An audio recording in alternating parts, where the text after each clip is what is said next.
Chairman صاحب، صدر آصف علی زرداری صاحب کی اس وقت طبیعت کیسی ہے؟ الحمدللہ صدر زرداری صاحب کا طبیعت بہتر ہے. تقریباً ایک ہفتہ پہلے صدر زرداری صاحب کو ہی بروک ہز لیگ، 4 فریکچرز تھے تو اس کا علاج چل رہا ہے. کچھ ہفتوں کا ریسٹ چاہیے ہوگا اور انشاءاللہ تعالیٰ پورا طریقے سے صحت یاب جلد از جلد ہو جائے گا. اچھا چیئرمین صاحب، پچھلے سے دہشت گردی کا واقعہ ہوا ہے، جو چینی مارے گئے، چینی سفیر کا بیان آیا ہے کہ ان کے لیے یہ دونوں قتل ناقابل قبول ہے. اس پر آپ کیا کہتے ہیں؟ ہم تو کمپلیٹلی اگری. ہم تو سمجھتے ہیں کہ کسی ایک قتل بھی پوری انسانیت کا قتل ہوتا ہے، اور پاکستان میں ہم اپنا جو ثقافت کے لحاظ سے پورا پاکستان میں، مگر خاص طور میں سندھ میں، بلوچستان میں، ہم اپنا مہمان نوازی کو اپنا ثقافت کا بڑا اہم حصہ سمجھتے ہیں. تو ایک تو یہ قتل یا کسی بھی دہشت گردی کا واقعہ کو ہم سخت انداز سے اس کا مزاحمت کرتے ہیں. But what makes this attack all the more obnoxious، کیونکہ نہ صرف ہمارے مہمان تھے، ہمارے دوست مہمان تھے. یہ وہی لوگ تھے جو پاکستان کے عوام کو، پاکستان کی معیشت کو فائدہ پہنچانا چاہ رہے تھے، پاکستان کے عوام کو روزگار پہنچانا چاہ رہے تھے. اور ان کو اگر اتنی خطرناک دہشت گردی کا واقعہ میں قتل کیا جاتا ہے تو ضرور میں بھی اتنا ہی سخت انداز میں اس کو مزاحمت کروں گا، اس کو ان ایکسیپٹیبل کہوں گا، جیسے ہمارے دوست چین کا سفیر نے کہا ہے. مگر یہ کافی نہیں ہے. اب یہ چین کا یا کسی اور ملک کا تو مطالبہ نہیں ہے، یہ پاکستان کے عوام کا مطالبہ ہے، یہ بلوچستان اور سندھ کا عوام کا مطالبہ ہے. کہ یہ اب ہم یہ بیان بازی جو مسلسل سنتے ہیں کہ واقعہ ہوتے ہیں، ہم جیسے بڑے بڑے سیاستدان بڑے تگڑے اسٹیٹمنٹس دے دیتے ہیں، کبھی کبھار پہنچ جاتے ہیں ان کے ہاں تعزیت کرنے کے لیے وہ لوگ جو شہید ہوئے. یا یہ افسوس پریسیڈنٹ بن گیا ہے کہ جو ہمارے مہمان ہیں ان پہ دہشت گردی کا حملہ ہوتا ہے، پاکستان کی پورا قیادت جا کے ان کا اسمبلی ایمبیسی میں تعزیت کرتے ہیں. اب یہ تو اپنی جگہ اچھی بات ہے، لیکن ساتھ ساتھ پاکستان کے عوام کو مطالبہ ہے کہ باتیں کم اور ہمیں نظر آنا چاہیے کہ یہ دہشت گردی کا مقابلہ کرنے کے لیے حکومت وقت کیا کرنے کے لیے تیار ہے. ہم سمجھتے ہیں کہ انٹرنیشنل سطح پر، عالمی سطح پر ہمیں اپنے انٹرنیشنل پارٹنرز کے ساتھ مل کے یہ پورا بین الاقوامی جو نیٹ ورک ہے اس کو ایکسپوز کرنا چاہیے، اس کا مقابلہ کرنا چاہیے.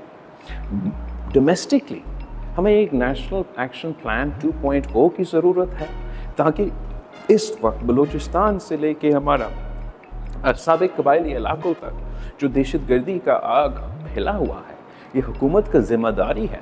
ہم یہ ذمہ داری قبول کریں کہ ہم ان دہشت گردوں کا ایک بار پھر مقابلہ کریں گے اور انشاءاللہ تعالیٰ سب مل کے ایک بار پھر ان کو شکست دلائیں گے. آپ نے ذکر کیا ابھی بین الاقوامی صورتحال کے معاملات کا، ٹرمپ کا الیکشن ہوا ہے، ٹرمپ کے الیکشن جیتے بھی ہیں.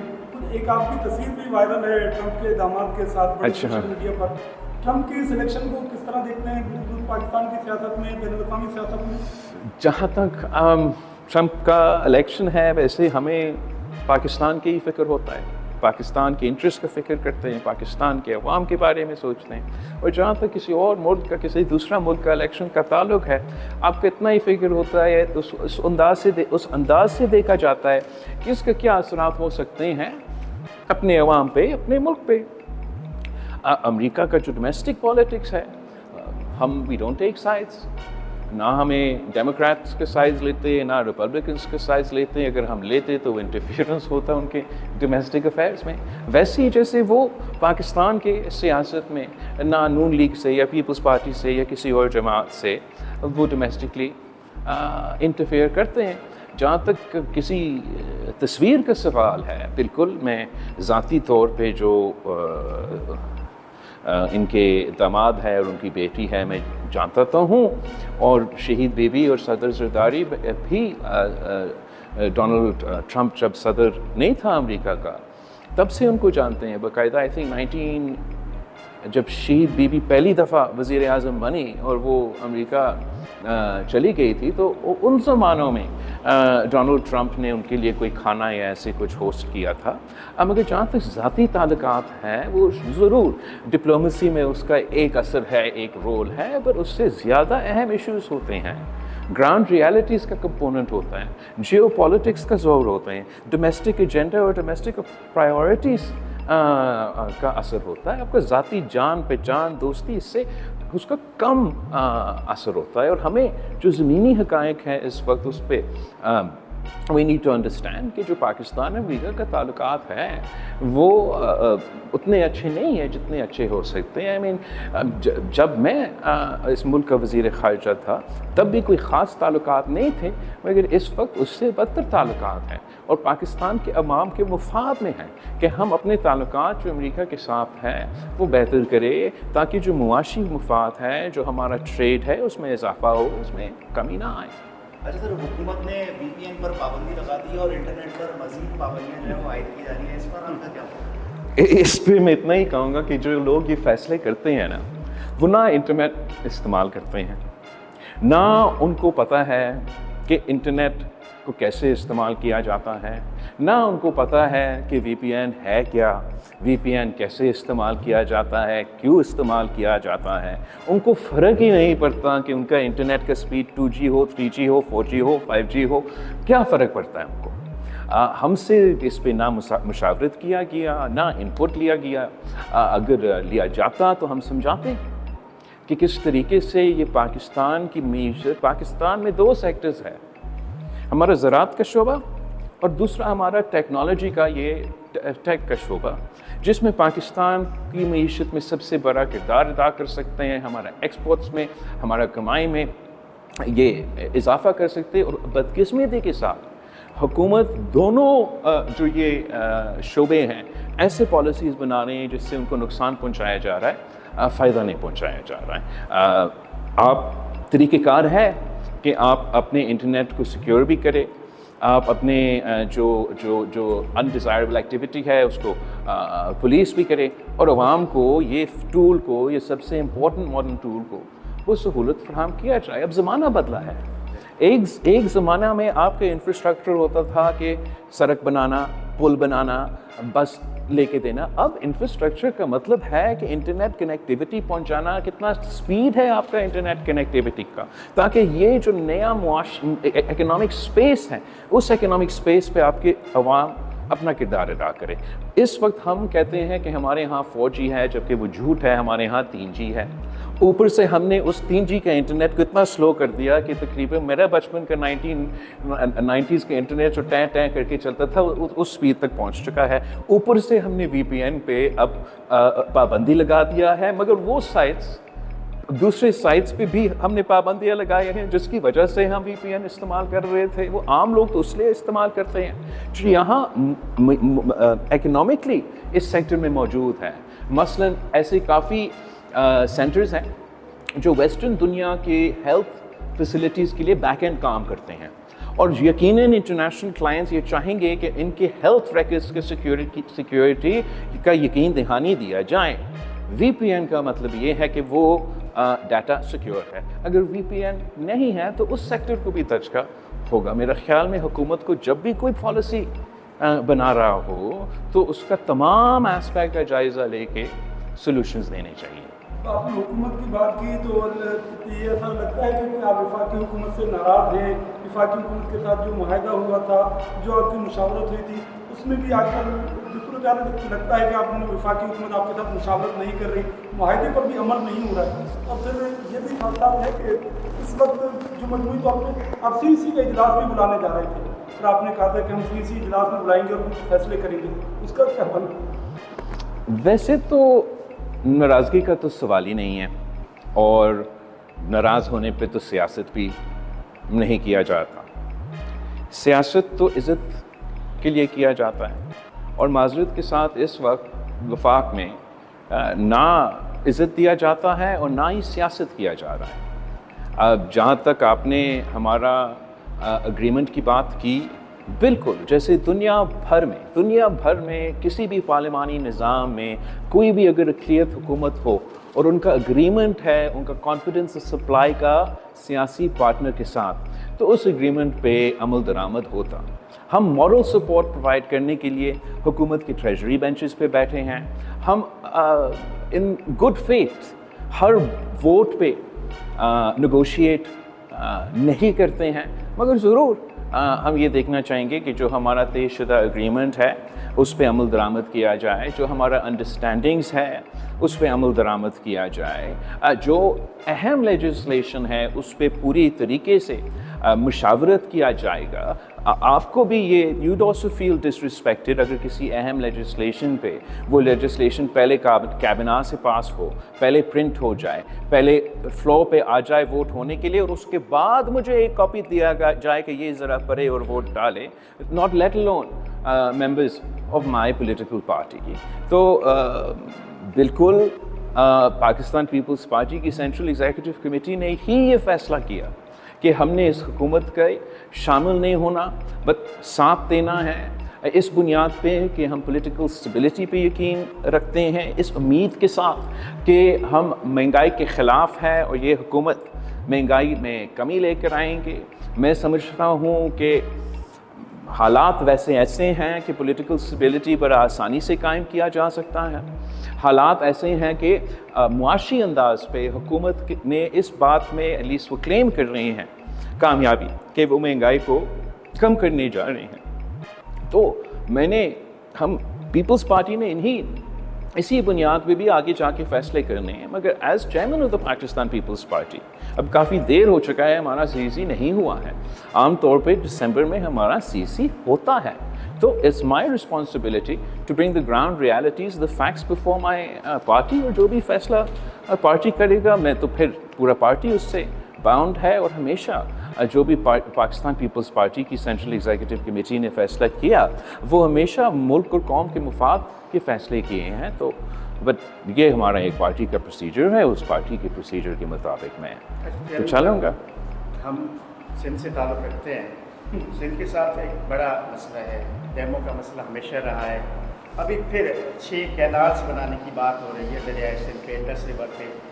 ظاہر ہے کہ اس کو سندھ پولیٹیکلی بھی اپوز کر رہا ہے. آپ کو یاد ہوگا کہ محترمہ نے خود ڈیموں کے خلاف دھرنے دیے قومی شہید پہ.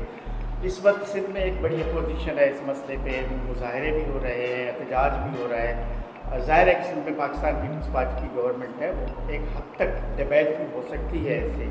تو یہ جو دریائے سندھ پہ 6 کینالز بنانے کا ایشو ہے, اس پہ آپ نے وفاق سے کوئی بات کی, آپ کا اپنا موقف کیا ہے اس پر؟ آئی تھنک یہ تو ایک اور ایگزامپل ہے جہاں ہمارا جو مسلم لیگ کا اور پاکستان پیپلز پارٹی کا معاہدہ ہوا اس کا خلاف ورزی ہو رہا ہے.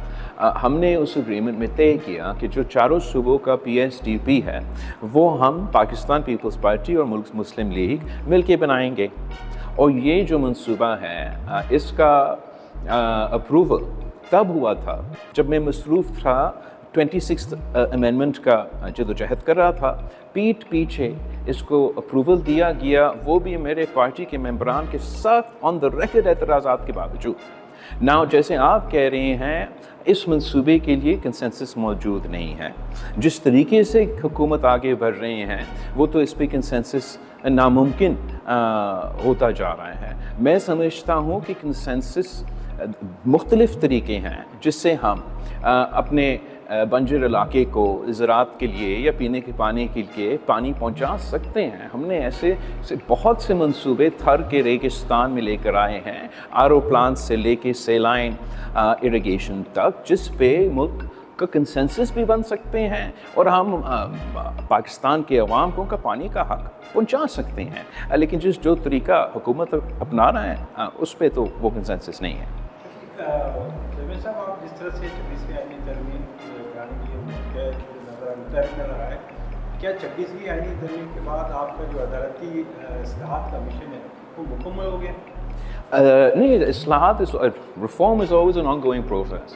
اور میں سمجھتا ہوں کہ جہاں تک 26th امینڈمنٹ ہے وہ تو ہمارا آغاز ہے. ہم نے یہ آغاز وفاق کی سطح سے کیا ہے، مگر یہ جدوجہد نامکمل ہوگا جب تک ہم لوور جوڈیشری میں، پروونشل جوڈیشری میں وہ اصلاحات نہ لے کر آئے. اور میں نے تو چیف منسٹر صاحب سے ریکویسٹ بھی کیا ہے کہ وہ رابطہ کرے چیف جسٹس سے، چیف جسٹس پاکستان سے، سینئر پیونی جج سے، کانسٹیٹیوشنل بینچ کا ہیڈ سے، چیف جسٹس سندھ سے، اور ان سے انگیج کرے کہ ہمیں انپٹ دے، ہمیں گائیڈنس دے. ہم لوور جوڈیشری میں بھی ریفارمز لے کر آنا چاہتے ہیں، اور ہم سمجھتے ہیں کہ عوام کا سب سے زیادہ جو انٹریکشن ہے وہ لوور جوڈیشری کے ساتھ ہوتا ہے. تو جو ہم ریفارمز وہاں لے کر آتے ہیں وہ عوام کو زیادہ محسوس ہوں گے، اور ہم چاہتے ہیں کہ ہم یہ ریفارمز جوڈیشل انپٹ کے ساتھ، لیگل انپٹ کے ساتھ، کنسنسس کے ساتھ اس پہ کام کیا جائے. اچھا، جوڈیشری پہ میں ایک سوال کر لوں. جوڈیشری پہ آپ بات کر رہے ہیں، ایک تو سندھ کے تمام ججوں کو ایک جوڈیشل کونسل کا اجلاس ہوا، اس کے بعد پھر ہائی کورٹ کے سارے ججوں کو آئینی بینچ کا رکن بنایا گیا. ایک تو یہ ایشو ہے، اور دوسرا سندھ کے ساتھ ایک بڑا ایشو یہ ہے کہ سندھ کے رورل ایریاز سے سپریم کورٹ آف پاکستان میں نمائندگی ہی نہیں ہے. ماضی میں بہت زیادتیاں ہوئیں، سندھ کے چیف جسٹس کو نہیں لیا گیا. سینیارٹی کی بات ہو رہی ہے، سندھ کے کئی ججز کو سینیارٹی سے پیچھے کیا گیا. اب یہ مسئلہ ہے کہ ہماری سندھ کی نمائندگی ہی نہیں ہے سپریم کورٹ آف پاکستان. آپ کے دونوں سوال بہت امپورٹنٹ سوال ہے، جائز سوال ہے. جہاں تک the first question is concerned، وفاق کے سطح پہ جب کانسٹیٹیوشنل بینچ کو تشکیل دیا جا رہا تھا تو چیف جسٹس، اس وقت چیف جسٹس کا ویکنسی تھا، تو چیف جسٹس کا بھی عہدہ چنا گیا آفٹر دا 26th امینڈمنٹ، اور جو کانسٹیٹیوشنل بینچ کا سربراہ ہیں وہ بھی چنا گیا. دونوں بڑے قابل، بڑے آنریبل جج صاحبان ہیں. اور میرے خیال میں وہاں ایک جو کاؤنٹر سجیسشن تھا وہ یہ تھا کہ آپ نے جو تمام سٹنگ جسٹسز ہیں ان کو آپ کانسٹیٹیوشنل بینچ کا حصہ بنا دیں، اور کانسٹیٹیوشنل بینچ وہی ہو جو سابق سپریم کورٹ ہوتا تھا. مگر اکثریت نے یہ فیصلہ لیا کہ دونوں چیف جسٹس آف پاکستان ہو یا خاص طور پہ کانسٹیٹیوشنل بینچ کا ہیڈ ہو، ان عہدے کو نان کنٹروورشل ہونا چاہیے. وہاں سے جوڈیشری کا جو یہ کچھ ججز کا عادت پڑا ہے کہ وہ بینچ سے سیاست کریں. They don't speak through their orders, they give political statements. They don't rule in line with the Constitution. They bend the Constitution for their political purposes, to grant themselves executive powers. وہ criteria کو، وہ ماضی کو سامنے رکھتے ہوئے جس کی وجہ سے ہم نے یہ 26th امینڈمنٹ پاس کیا، یہ سارے فیکٹرز کو مد نظر رکھتے ہوئے یہ فیصلہ کیا گیا کہ chief justice of Pakistan justice Yahya Afridi ہوگا، اور جسٹس امین جو ہے وہ کانسٹیٹیوشنل بینچ کا سربراہ ہوگا. اور میں سمجھتا ہوں کہ بالکل جو فیصلے جو وفاق کا سلسلہ ہے وہی سندھ کا سلسلہ ہو سکتا ہے. یہ نہیں ہو سکتا کہ ایک ملک میں دو نظام چلے، اور خاص طور پہ بار بار صوبہ سندھ کے ساتھ ایک خاص یہ ڈفرینس جو نظر آتا ہے یہ مناسب نہیں ہوگا. تو امید ہے کہ وہی ہوگا.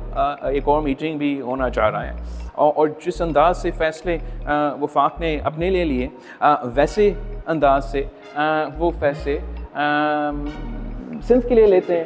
جہاں تک آپ کا دوسرا سوال ہے، بالکل چارٹر آف ڈیموکریسی کا کی کمپوننٹ یہی تھا کہ ہمیں انصاف کی ادارہ کا، سب سے بڑا انصاف کی ادارہ کا، آئین کی ترجمہ کرنے والا، وفاق کے ڈسپیوٹس کو سیٹل کرنے والا ادارہ میں برابری کی نمائندگی چاہیے. اور آپ کا سوال اس انداز میں جائز سوال ہے، جائز تنقید ہے. جہاں تک میرا علم میں ہے کہ جب یہ فیصلہ کیا جا رہا تھا تو اس وقت ان علاقے سے کوئی تعلق رکھنے والے جج سپریم کورٹ میں موجود ہی نہیں تھا. تو کانسٹیٹیوشنل بینچ میں کون سا برابری لے کر آؤں جب تک وہ برابری سپریم کورٹ میں ہو ہی نہ. اب شاید اس سے پہلے جب ججز خود یہ فیصلے اپنے لیے لے رہے تھے تو ان کو کوئی ایسا قابل آنریبل جج نہیں ملا جو انہوں نے سمجھا کہ اس کرائٹیریا پہ اتر آئے. اب اگر میں خود موجود ہوتا جوڈیشل کمیشن پہ میں آپ کا پہلا سوال جو آپ نے پوچھا جہاں تک یہ فرق سندھ کی high court and constitutional bench اور وفاق کی high court and constitutional bench, میں تو وہ خود اٹھاتا. جو آپ کا دوسرا سوال آپ نے مجھ سے پوچھا میں طریقے سے اس کو بھی ایڈریس کرتا، مگر مجھے تو اپنا نام جوڈیشل کمیشن سے احتجاجاً ودرا کرنا پڑا. اس لیے حکومت وقت نے جو ہم سے آئین سازی کے وقت بات طے کی کہ پیپلز پارٹی اور مسلم لیگ کی برابری کی نمائندگی ہوگی جوڈیشل کمیشن میں، اس بات سے وہ پیچھے ہٹے. تو میں نے احتجاجاً اپنا نام بھی ودرا کیا اور میں اس میٹنگ میں موجود نہیں تھا، مگر میں ضرور اپنے اب ایک نمائندہ کو اپنا انپٹ، اپنا موقف ضرور دیں گے، اور امید ہے کہ جو فیصلے کیے جاتے ہیں وہ ملک کے مفاد میں ہوں گے، وہ جوڈیشری کے مفاد میں ہوں گے. یہ ٹرانزیشن کو ہمیں it was anyway always gonna be a difficult transition. ہم اس ٹرانزیشن کو مکمل کریں، سب مل کے مکمل کریں، اور یہ پاکستان کے عوام کے مفاد کی باتیں ہیں. اچھا چیئرمین صاحب، آخری سوال، آخری سوال باقی آخری سوال اس 30 نومبر کو پاکستان پیپلز پارٹی کے قیام کے 57 برس جو ہے وہ مکمل ہو رہے ہیں. اتنا جو طویل سفر طے کیا ہے، اس موقع پہ، اس اہم دن پہ پاکستان پیپلز پارٹی کے جالوں کو کیا پیغام دینا چاہیں گے، کیا کہیں؟ ہاں، میں تو I am looking forward in شاء اللہ تعالیٰ. اس بار ہم تھوڑا سا اپنا جو فاؤنڈیشن ڈے ہے دوسرا انداز سے منا رہے ہیں. ماضی میں ہم نے ڈفرینٹ صوبے میں جا کے، ہر صوبہ میں جا کے جلسہ کیا. اب اس دفعہ ہم ہر ڈسٹرکٹ میں انشاءاللہ تعالیٰ، ہر ضلع میں پاکستان پیپلز پارٹی 30 نومبر کو اپنی جشن منائیں گی. اپنا یوم تاسیس کے لحاظ سے ہمارا چارٹر ڈیموکریسی کو 26th امینڈمنٹ میں یقین دہانی، اس کو عمل درآمد اس پہ کرنے کا، اس کا بھی ہم جشن منائیں گے، اور وہ ایک وقت ہم تمام ڈسٹرکٹس میں منائیں گے، اور میں انشاءاللہ تعالیٰ تمام ڈسٹرکٹ سے مخاطب ہوں گا. آپ سب کا بہت بہت شکریہ. میں نے